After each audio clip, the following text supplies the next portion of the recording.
انسان کو جو نظام زندگی دیا ہے وہ دنیا اور آخرت دونوں کی کامیابی کا ضامن ہے۔ آخرت دنیا کے بعد آنی ہے، آخرت کی کامیابی کا انحصار دنیا کی کامیاب زندگی پر ہے، اور دنیا کی کامیابی کا انحصار اس نظام زندگی پر ہے جو اللہ رب العزت نے دین اسلام کے ذریعے سے دنیا کے سارے انسانوں کو عطا فرمایا۔ وہ نظام زندگی ہے کیا؟ زندگی گزارنے کا سب سے اعلیٰ معیار کا نظام، وہ نظام زندگی گزارنے کا سب سے متوازن اور معتدل نظام زندگی، نظام حیات، جس میں اللہ رب العزت کے حقوق بھی مکمل اور بندوں کے حقوق بھی بدرجہ اتم مکمل، جس میں عبادات، عقائد سے لے کر ہماری معاشرت تک، ہماری رہن سہن، تہذیب و تمدن، ظاہر اور باطن، غمی اور خوشی، تجارت اور سیاست، جس میں پورا ایک نظام زندگی ہے۔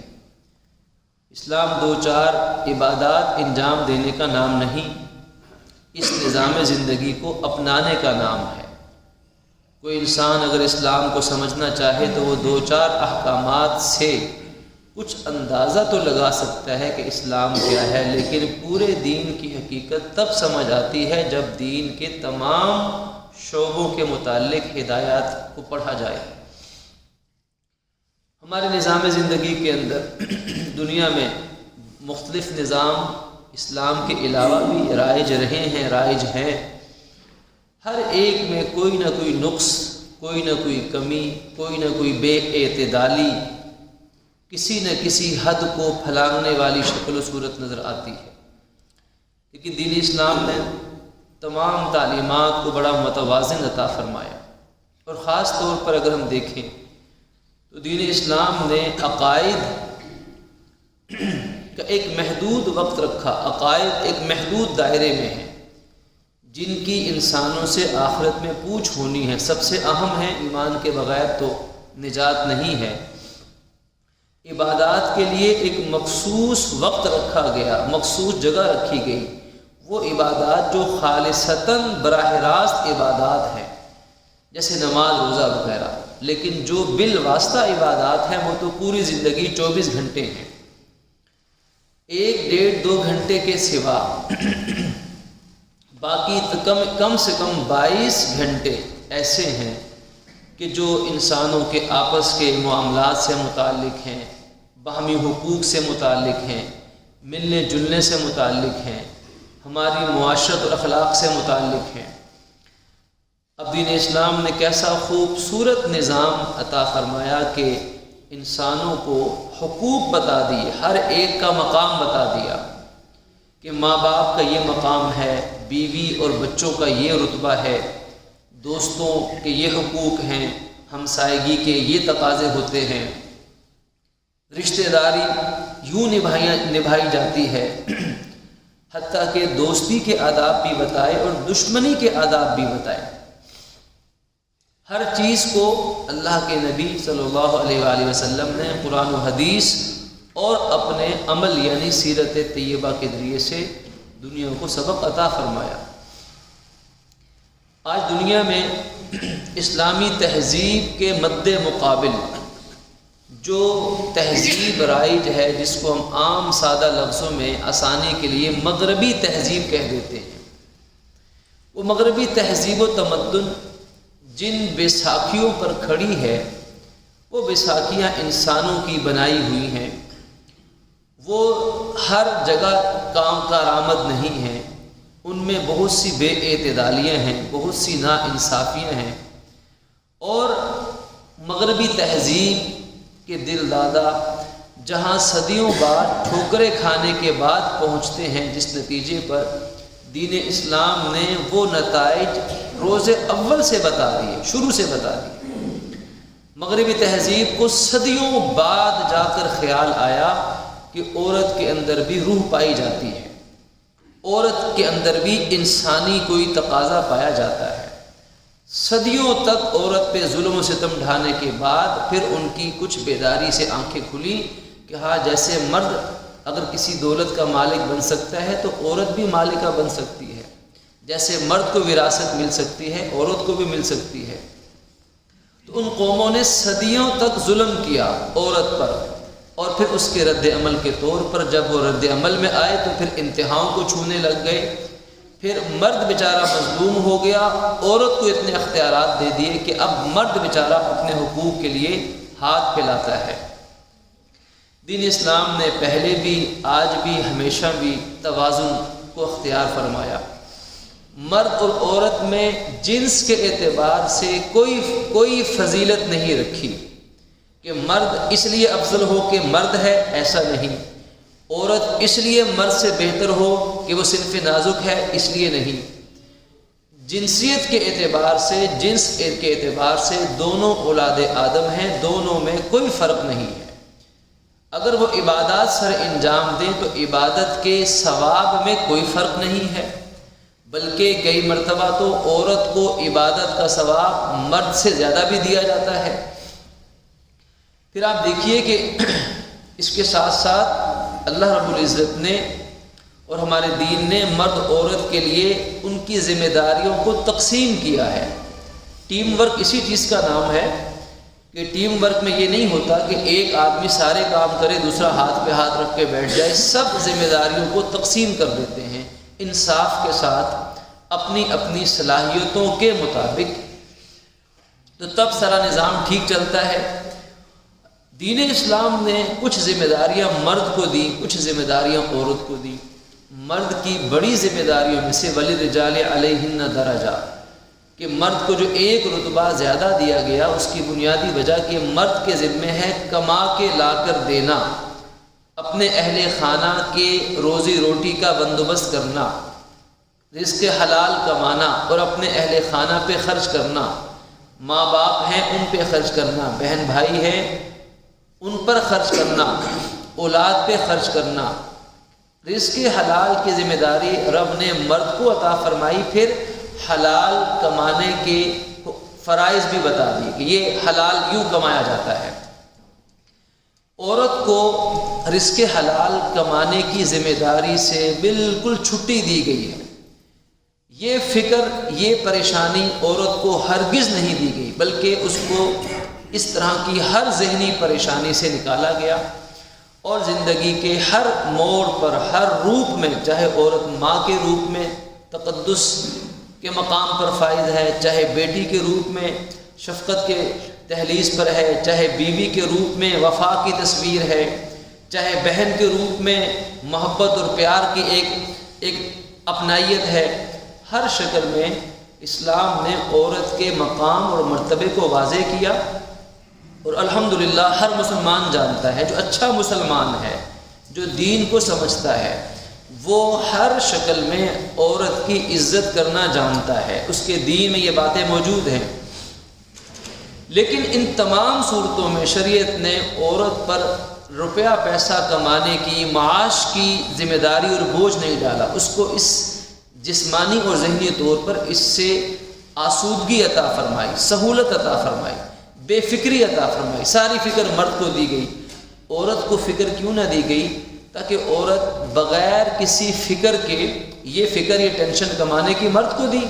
عورت کی ٹینشن اور فکر اور ذمہ داری کیا ہے کہ وہ گھر میں رہ کر اپنی نسل کی صحیح تعلیم و تربیت کر سکے، گھر کے نظام کو بہترین انداز میں چلا سکے، خاندان کو صحیح طرح پرورش کی راہ پہ چلا سکے۔ عورت کی یہ ذمہ داری، اور روز قیامت عورت سے، بیوی سے، ماں سے روز قیامت اس چیز کا حساب و کتاب لیا جائے گا کہ بتاؤ کہ تم نے اولاد کی تربیت کس درجے میں کی ہے، اور باپ سے خاص طور پر اس چیز کا امتحان لیا جانا ہے کہ بتاؤ تم نے اپنے بیوی بچوں کے حقوق کیسے پورے کیے، ان کا نان و نفقہ، ان کے بنیادی ضروریات تم کہاں اور کیسے پورے کرتے رہے۔ اس کا جواب مرد کو دینا ہوگا۔ اور اولاد کی نسلوں کی صحیح تعلیم و تربیت، اچھی تعلیم و تربیت بحیثیت ماں کے، اس کی زیادہ پوچھ گچھ عورت سے ہونی ہے۔ ہاں مرد کی بھی ذمہ داری ہے، باپ کی بھی ذمہ داری ہے، لیکن اصل ذمہ داری عورت کی ہے، کیونکہ باپ کے ذمے کمانے کا فریضہ عائد کیا گیا، اور پھر جیسے شوہر کو بتایا گیا کہ تمہارے ذمے رزق حلال کمانا ہے اور اس کے یہ آداب، یہ شرائط، یہ طور طریقے ہیں، اسی طرح عورت کو خاندان کی سربراہ بنایا گیا اس حوالے سے کہ نسلوں کی تربیت ماں کے آنگن میں ہونی ہے، ماں کی گود میں ہونی ہے۔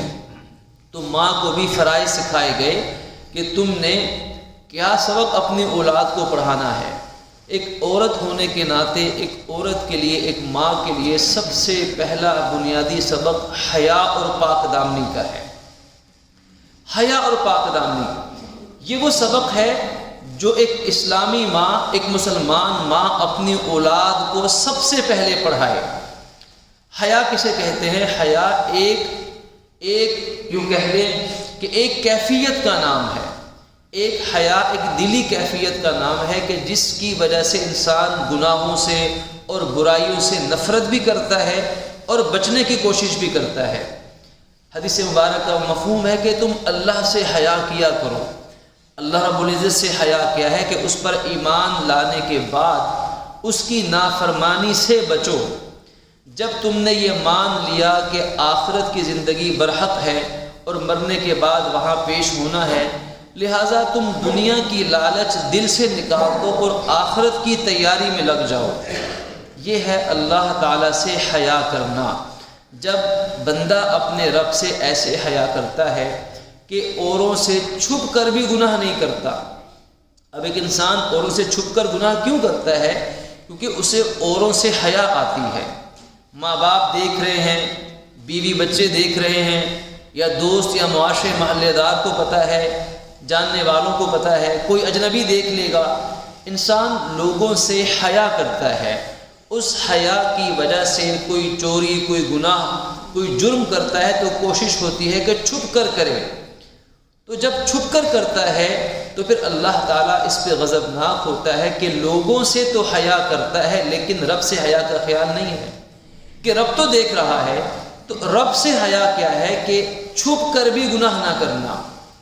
کھلم کھلا تو ویسے ہی کل امتی معافن الا المجاہرین، روایت کا مفہوم ہے کہ اللہ میری ساری امت کو بخشے گا سوائے ان کے جو کھلم کھلا گناہ کرنے والے ہوں گے، جو اجتماعی طور پر، جو قومی جرائم ہیں، جو قومیں مل کر کرتی ہیں، کھلم کھلا کرتی ہیں، قومی سطح پر کرتی ہیں، تو ایسے جرائم کی معافی نہیں ملا کرتی۔ ہاں جس درجے کا جرم ہے اسی درجے پر توبہ بھی کرنی پڑتی ہے۔ اگر جرم قومی سطح پر ہو تو اس کا ازالہ بھی قومی سطح پر کرنا پڑتا ہے۔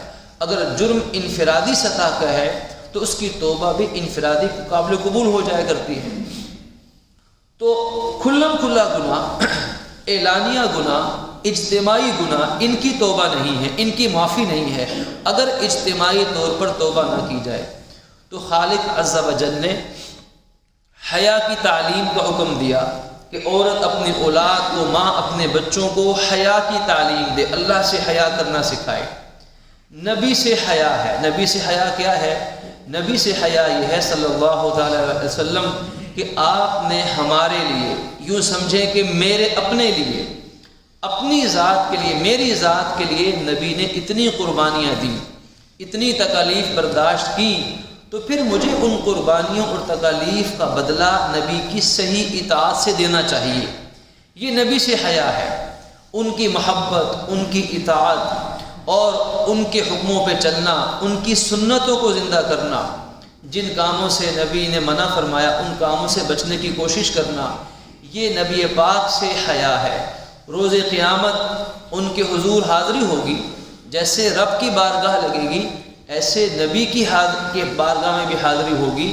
نبی صلی اللہ علیہ وسلم بھی اپنی امت کو حوض کوثر سے استراف فرمائیں گے، نبی کی شفاعت کے بھی ہم لوگ طلبگار اور متلاشی ہوں گے۔ تو اس وقت اپنے نبی کے سامنے کیا چہرہ، کیا منہ لے کر جائیں گے کہ ہم نے زندگی آپ کے حکموں پر گزاری ہے یا آپ کے حکموں کے خلاف گزاری ہے؟ تو اس دن ہم نبی کو کیا جواب دیں گے؟ کہ آپ نے تو ہماری خاطر اتنا کچھ کیا، ہم نے کیا کیا، آپ کے دین کے لیے ہم نے کیا کیا۔ تو یہ نبی سے حیا ہے، اس چیز کو مد نظر رکھتے ہوئے اس کے تقاضوں کو پورا کرنا۔ ماں باپ سے حیا ہے کہ ماں باپ انسان کے سب سے بڑے محسن ہیں، اللہ رسول کے بعد سب سے بڑے محسن ماں باپ ہیں۔ ماں نے اپنے حساب سے قربانیاں دی، باپ اپنے حساب سے ساری زندگی قربانیوں میں گزار دیتا ہے۔ اسی لیے تو خالق عز و جل نے یہ فرمایا کہ فلا تقل لہما اف، کہ ماں باپ کا مرتبہ تو اتنا بڑا ہے کہ ان کے سامنے اف کہنے کی بھی اولاد کو مجال نہیں ہونی چاہیے۔ ماں باپ ہیں، انت و مالک لابیک، اللہ کے نبی نے فتویٰ دیا کہ اے آنے والا بیٹا تھا، اس سے کہا کہ تو اور تیری ساری جائیداد تیرے باپ کی ملکیت ہے، یہ تیرے سب کچھ تیرے باپ کا ہے، تو اور تیرا مال سب تیرے باپ کا ہے۔ تو اتنی بڑی حیثیت ماں باپ کو دی گئی کیونکہ ان کی قربانیاں ہیں، ان قربانیوں کو سامنے رکھنا اور ماں باپ سے حیا کرنا کہ ماں باپ کی حکم عدولی نہ ہو جائے، ان کے حکم کی نافرمانی نہ ہو جائے، کوئی بات ان کو بری نہ لگ جائے، اس چیز کا خیال رکھنا یہ ماں باپ سے حیا ہے۔ پھر خاندان کے بزرگ ہیں، علماء ہیں، بزرگان دین ہیں، محسنین ہیں، متعلقین ہیں، تو آدمی جس پر احسان کرتا ہے تو احسان مند اس سے حیا کرتا ہے۔ تو یہ حیا کا پہلا سبق ہے جو عورت کے اس فرض منصبی کے لیے ایک بنیادی حیثیت کا درجہ رکھتی ہے کہ ماں اپنی نسلوں کو، اپنی اولادوں کو حیا کا سبق پڑھائے۔ اور یہی حیا ہے جو ایمان لانے کے بعد دوسرا سب سے بڑا فرض ہے۔ سب سے بڑا فرض ایمان لانے کے بعد دوسرا بڑا حکم دین اسلام کا وہ حیا ہے۔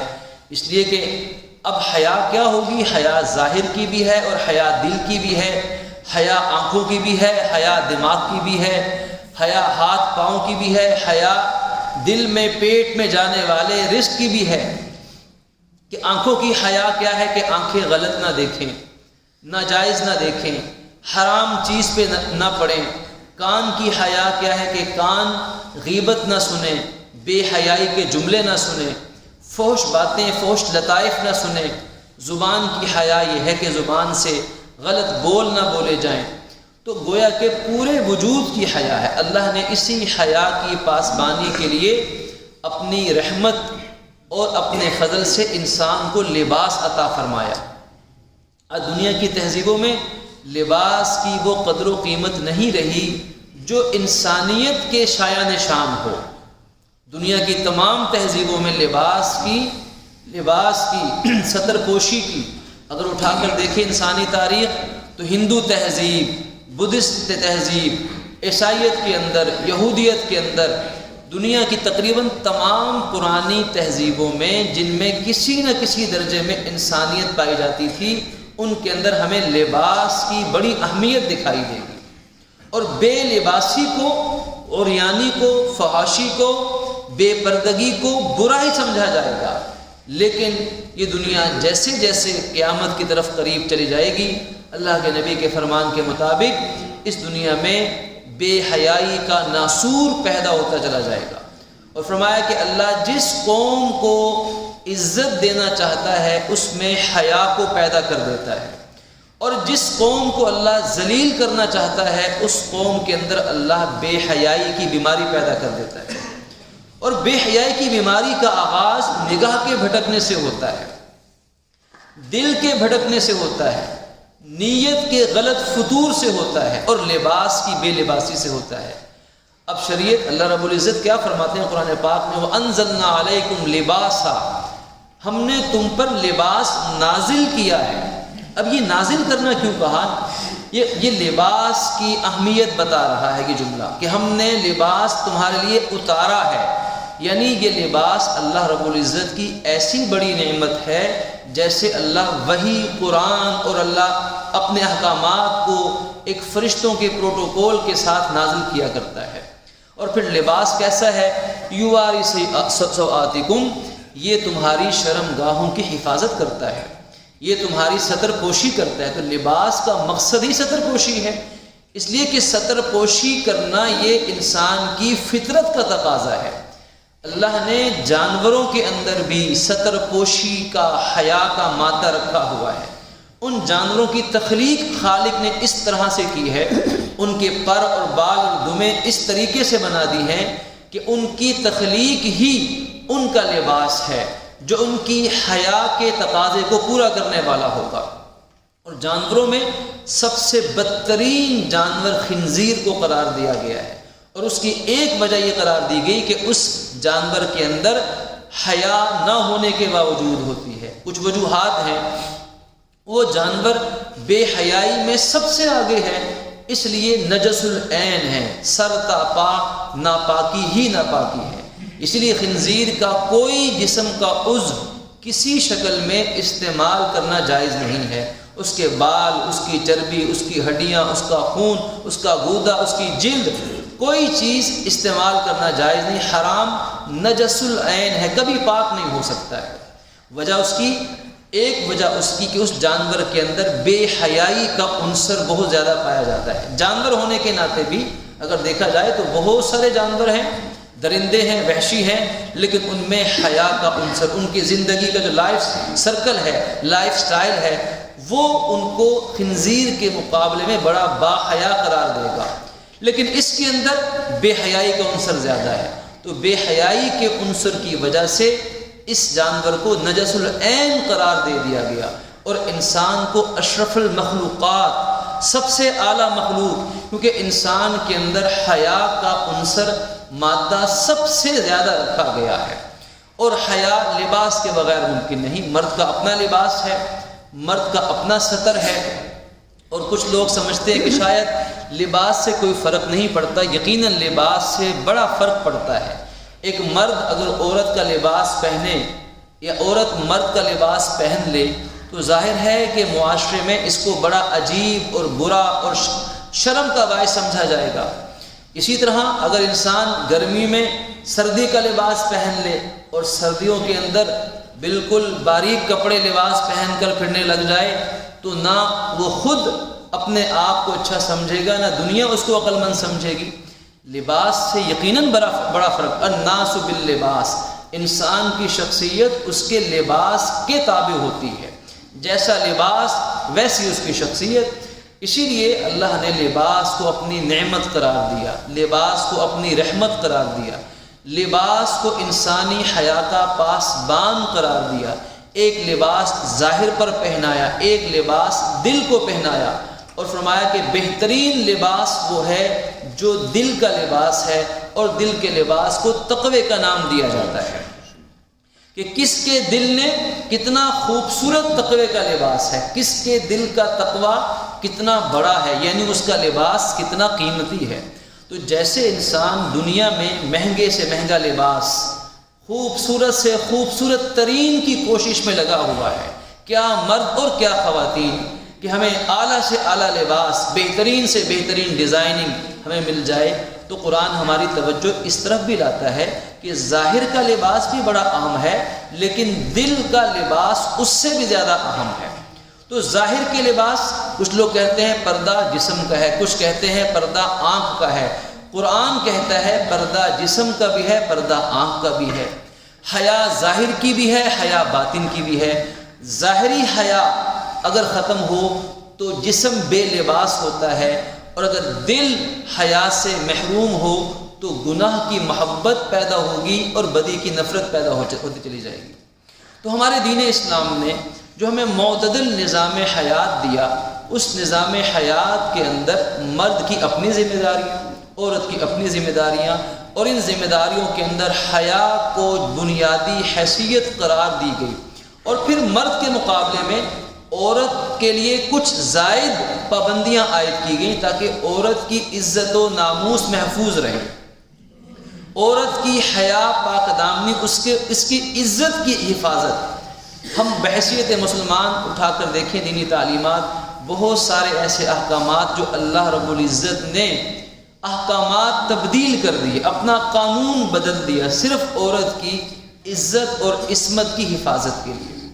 حج کے اندر کئی احکامات ہیں، آپ رمل کا حکم دیکھ لیں کہ انسان تب مرد طواف کرتا ہے، پہلے 3 چکروں کے اندر ذرا جسم کو اکڑا کے چلنا ہے، جسے رمل کہا جاتا ہے اور طواف کی سنتوں میں سے ہے، مرد کرے گا عورت نہیں کرے گی، پردے اور عزت کی ناموس کی خاطر۔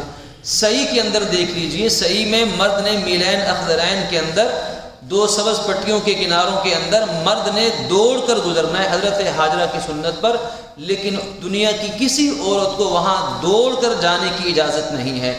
سنت عورت کی ہے، عمل دنیا کے سارے مرد کریں گے، عورت کیوں نہیں کرے گی؟ وجہ اس کے لیے عزت، اس کی پاک دامنی، اس کی حیا، یہ حج کے احکامات سے بھی زیادہ اہم ہے۔ احرام کی پابندیاں دیکھ لیجئے کہ مرد کفن نما لباس پہنے گا، 2 انسلی چادریں، کوئی سلا ہوا لباس احرام میں مرد نہیں پہن سکتا، پہنے گا تو گنہگار بھی ہوگا، فدیہ تاوان بھی لازم ہوگا، لیکن عورت کے لیے گھر کے کپڑے ہی لازم ہوں گے۔ عورت کے احرام کو بھی مرد کے احرام سے مختلف بنا دیا گیا۔ اسی طرح نماز کے احکامات دیکھ لیجئے کہ نماز کے طریقہ کار میں مرد اور عورت میں جو احادیث مبارکہ کے اندر جو فرق بیان کیا گیا، وہ فرق بھی مرد اور عورت کے خد و خال کے اعتبار سے، حیا کے اعتبار سے فرق رکھا گیا ہے۔ اذان اور تکبیر عورت کے لیے کہنا جائز نہیں ہے، حتیٰ کہ عورت کے لیے جماعت کروانا، امامت کروانا ثابت نہیں ہے۔ کسی ازواج مطہرات میں سے، بنات طیبات میں سے، صحابیات میں سے، قرون اولیٰ میں سے ہمیں ایک مثال بھی عورت کے جماعت کروانے کی نہیں مل سکتی ہے۔ عورت کو حج کا امیر بنانا درست نہیں۔ کیوں؟ یہ ساری چیزیں، یہ سب کچھ بڑے اہم ہیں، اونچے اونچے مناصب ہیں، بڑی فضیلت کی چیزیں، اس میں کوئی شبہ نہیں ہے، لیکن ان سب سے زیادہ قیمتی چیز عورت کی عزت اور پاک دامنی ہے، عورت کی ناموس ہے۔ مرد کے ذمے کمائی کا حکم دیا گیا، عورت کے ذمے نہیں، کیونکہ کمائی سے زیادہ عورت کی عزت قیمتی ہے۔ اب یہ سارے احکامات، اسی لیے اللہ نے شریعت نے عورت کے لیے، مسلمان عورت کے لیے پردے کا حکم نازل فرمایا۔ شروع میں جو آپ کے سامنے آیت مبارکہ پڑھی گئی، خالق نے فرمایا، کن کو فرمایا؟ جو اس کائنات کے انبیاء کے بعد سب سے زیادہ پاکیزہ ترین لوگ تھے، جن کے دل سب سے زیادہ پاکیزہ، یعنی صحابہ کرام۔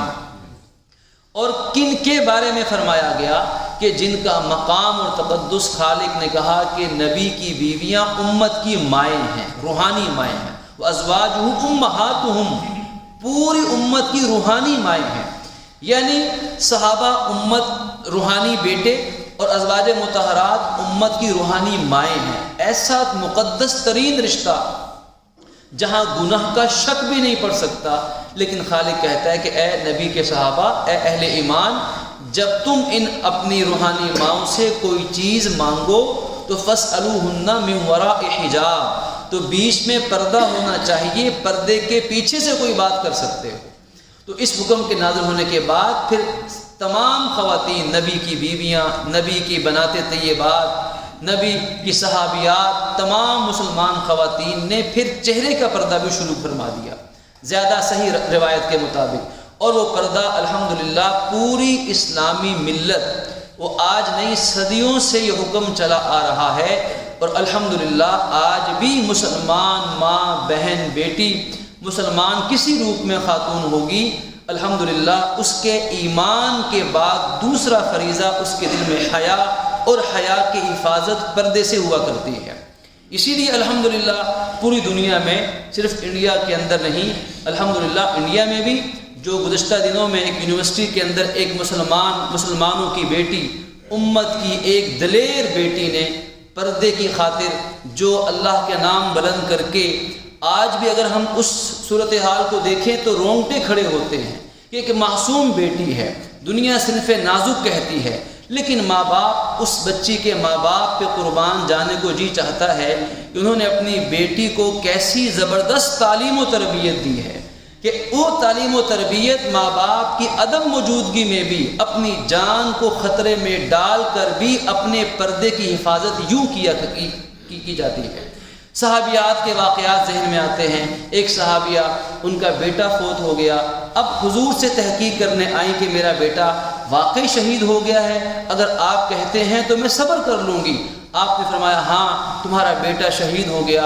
اب صحابہ کرام نے منظر دیکھا کہ وہ ماں، بچہ شہید ہو گیا لیکن پھر بھی اپنے پردے کو ٹھیک کر رہی ہیں، کسی کی زبان سے نکلا کہ دیکھو اس حالت میں تو ماں وہ بیچاری وہ تو اس پہ خود ہی کی کیفیت طاری ہوتی ہے، غم کی وجہ سے ماں نڈھال ہوتی ہے، لیکن یہ کیسی ماں ہے کہ جس کو ابھی بھی اپنے پردے کی فکر ہے۔ تو کہنے والے فرماتے ہیں اس ماں نے جواب دیا میرا بیٹا شہید ہوا ہے، میری حیا فوت نہیں ہوئی ہے، میری حیا تو اپنی جگہ برقرار ہے۔ تو یہ حیا کا سبق اپنی نسلوں کو عطا کرنا اور ان نسلوں سے آگے منتقل کرنا، یہ پردہ صرف ایک پردہ نہیں ہے، یہ پردہ کوئی دقیہ نوسیت نہیں ہے، یہ تنگ نظری نہیں ہے، یہ شک کی بنیاد پر نہیں ہوتا، ایک اصول اللہ نے عطا فرمایا۔ وہ اصول انسانوں کو سمجھ آ جائیں تو ان کی مرضی نہ سمجھ آئیں تو عمل کرنا ہی فائدے میں رہا کرتا ہے۔ اس پردے سے پوری اسلامی شریعت کا ایک مزاج سمجھ میں آتا ہے، ایک تہذیب، ایک کلچر پروان چڑھتا ہے۔ اگر اس پردے کو ختم کر دیا جائے خدا نخواستہ تو پھر یہی مسلمان معاشرہ، یہی نوجوان نسل یہ آخر کار مغربی تہذیب کی گود میں جا گرے گی، اور پھر اس نوجوان نسل کو ان کے ہاتھوں کھلونا بننے سے کوئی نہیں روک سکتا ہے۔ تو اس لیے اپنی نسلوں کی فکر کرنا، اور جو ہمیں دین اسلام نے ایک مبارک نظام دیا ہے پاکیزگی کا، معاشرت کا اور دین پہ چلنے کا، اس کو خود بھی اب اپنانا اور آگے پھیلانا۔ اللہ رب العزت ہمیں سمجھنے اور عمل کرنے کی توفیق عطا فرمائے۔ وآخر دعوانا الحمدللہ۔